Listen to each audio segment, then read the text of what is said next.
today what you hear about the history of this place and some of the people who lived here will make you feel like you belong in Barbers Hill, because we are a family.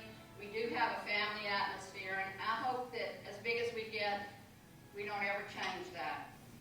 I think that in order to appreciate our Eagle family, you need to know the history of how we got here. So I'm going to tell you a story about a man, a hill, and a school. Some of you may know the story. Some of you may have lived part of this story, but I think it's really fitting to remember. In the 1800s, so we're going back a long time ago, on the Gulf Coast of Texas, there was a salt dome which rose 35 feet from the surrounding prairie, and it was known at that time as Big Hill. In 1849, the first permanent settler named Amos Barber, a real estate broker and cattleman, built a log home on the hill, and he and his wife raised a family of 10 children. In time, the town, the school, and an oil field would bear his name. And by the 1880s, Barbers Hill, as the hill was called now, was a cattle town. They had herds of longhorns that roamed on the open range. The families, the Barbers, the Fitzgeralds, the Barrows, and the Winfreys, who had also settled on the area, they registered their brands in the county courthouse. Amos Barber's brand was one of the first recorded in Liberty, Chambers, and Harris County in 1880. In 1890, Zachary Taylor Winfrey, and I just love that name, Zachary Taylor Winfrey, applied for a post office for the area under the name Mont Bellevue. There's several versions as to why that place wasn't named Barbers Hill, because everybody referred to it as Barbers Hill, and the area was Barbers Hill, and actually they referred to the town as Barbers Hill. But the most popular one that has kind of lasted through history was there was some bad blood between the Winfreys and the Barbers, and over cattle, probably. My cattle, no, that's my cattle, and so forth and so on. And so Mr. Winfrey decided he wasn't going to submit Barbers Hill as the name of the place. So the post office became Mont Bellevue. The town didn't incorporate as a city until 1966, when J.B. Gill, a former Barbers Hill teacher, was elected the first mayor. Our school district boundaries today include 3 other incorporated cities beside Mont Bellevue: Old River Winfrey, Cove, and Beach City. The Barbers Hill Common School District number 10 was created in 1885. The first school is thought to have been a one-room structure located on Main Street. Now, Main Street no longer exists, but if you've ever been to the Old Town part, where Main Street was where the lumber yard is, Hill Lumber. In 1877, Amos Barber, Mr. Barber, donated to the community land to build a school.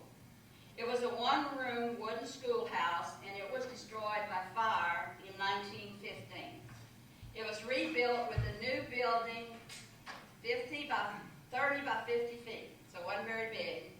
Each student had a separate desk, and the teacher was paid a whopping $70 for 7 months' employment. By 1900, the open range was gone. Fences divided the land into farms and ranches.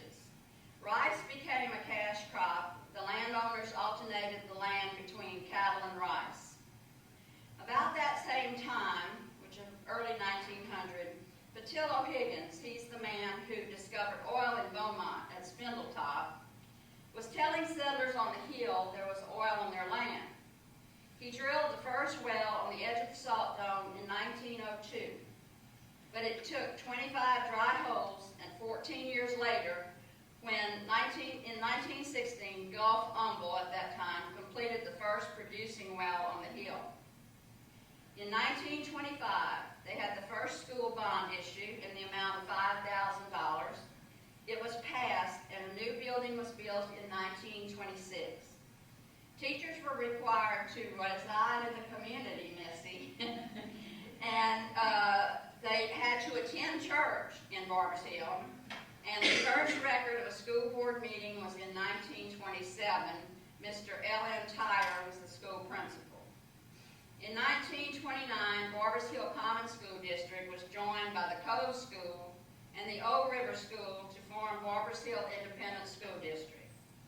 The oil boom hit the hill with peak drillings from 1930 to 1932, with 71 producing wells out of 77 drilled. The Barbers Hill oil field would later have approximately 175 producing wells, which were a great help to the U.S. war effort during World War II. Because we were close to the ship channel, we were close to railroads, and so they could move the oil from the Barbers Hill oil field.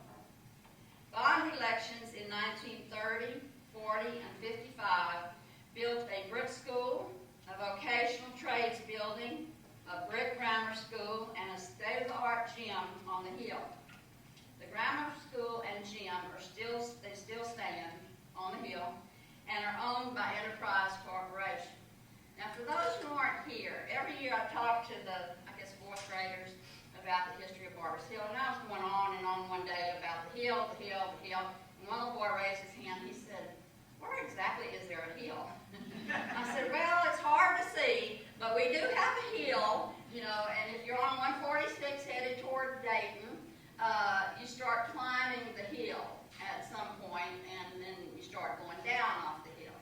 And so, in case you've never been over there, where all the industry is, there is the hill. All right, by the mid-1950s, the oil storage were depleted, but the storage capabilities of the salt dome were developed. The first underground storage well, they call those jug wells because they're kind of shaped like a jug. They wash the salt and take the brine out, and then they put LPG under pressure into these jug wells. It was completed in 1955 by Warren Gas, and they were soon followed by a host of industrial giants who established storage facilities. Today, the largest hydrocarbon storage industry in the world sits on top of Barbers Hill and is connected across the United States by an intricate system of pipelines. Actually, we're the LPG capital of the world, and the price of LPG is set at the wellhead in Mount Belvieu. Approximately 80% of our district's taxable value is derived from industry, with our largest taxpayer being Enterprise Corporation. In the era of segregated education, Barbers Hill had a school for black students that had operated for many years. It was located on the Crosby-Barbers Hill Road just east of the railroad as you head the back way to Crosby. However, this school only went through the 8th grade. High school students were sent to all-black Carver High School in Baytown. From 1951 to 1964, elementary and high school black students were transported to Culver School, which was the black school in Dayton ISD, but Barbers Hill paid their tuition. In 1965, BHISD peacefully integrated, with all students living in the district attending Barbers Hill schools. In the early 1960s, the school district had the foresight to purchase 100 acres of previous rice field land off of the hill to accommodate growth and move away from industrial dangers. And I've talked to people who had parents who were board members at that time, and they said they really caught it, like from the townspeople. What do you mean moving the school off the hill? What are you going way out there in the rice field for? There's nothing out there, And actually, Eagle Drive at that time was just a rice field road. If you've ever been on a rice field road, you know that wasn't much of a road. But anyway, we had bond issues from 66, 72, 73, 77, and 1980, which enabled the school complex to move to Eagle Drive. Starting in 1968, the new high school was built, which is now the middle school. That was the first school to move off the hill. Then the football stadium, and in subsequent years, they built the primary, the intermediate, the admin building, the field house, maintenance buildings, and the middle school, which is now the intermediate, was the last to leave the hill when it opened its doors on Eagle Drive in 1981. While industry provided a solid tax base with low city and school taxes, it didn't make for a very good next-door neighbor. The people who lived on the hill in close proximity to industry were plagued by accidents, evacuations, and gas leaks. Tragically, some of these events resulted in loss of lives. In the 1980s, an industrial buyout of homes and churches on the Hill was precipitated by a leak in a storage well, an underground leak, which caused gas to migrate underground and come up inside homes. They first discovered it when a lady turned on her dishwasher and there was a flash. They found out gas is coming up inside these homes from underground. Families who took the buyout moved off the Hill to area subdivisions. The churches relocated to Eagle Drive. As more subdivisions began to develop, the Barbers Hill School District experienced steady, rapid growth, with bond issues in 1990, 1998, 2002, and 2005, which added new schools, including the new high school, new facilities, and renovations to the existing school complex. The last school built on that 100 acres purchased in the 60s is the current elementary, which is now being added on to, and it was built in 2006. 3 years ago, the board and administration were able to acquire land adjacent to current school property, which goes eastward to FM 565 to accommodate future growth. In 2011, and Dr. Poole mentioned this, the voters approved the largest 5-year bond issue, $75 million, in our school's history. He said 80%, I have 78% approval. We won't split hairs, let's say 80% approval rating. Many of the projects approved by the voters have been completed, and others are currently under construction. We are an active member of a coalition of poverty-wealthy school districts in the challenge to the school finance plan, lovingly known as Robin Hood, in which our tax money is recaptured and sent to the state for redistribution. We are staying proactive in protecting our district's interests in order to prepare for the future.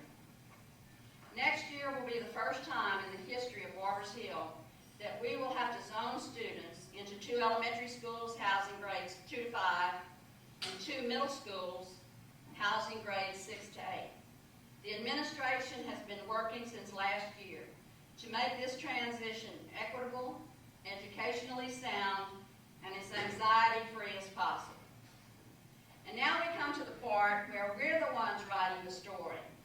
Our district is growing and changing. We have traffic jams. Never thought I'd see that before. And more traffic lights. The industry is expanding. Homes are being built. Families continue to move here to give their children a quality education. Our school district patrons care about and support our district and the people in it. We are very fortunate to have had past and present school leaders with wisdom and foresight. Dr. Poole and his staff are committed to honoring the history and legacy of those who came before us while we move our district forward.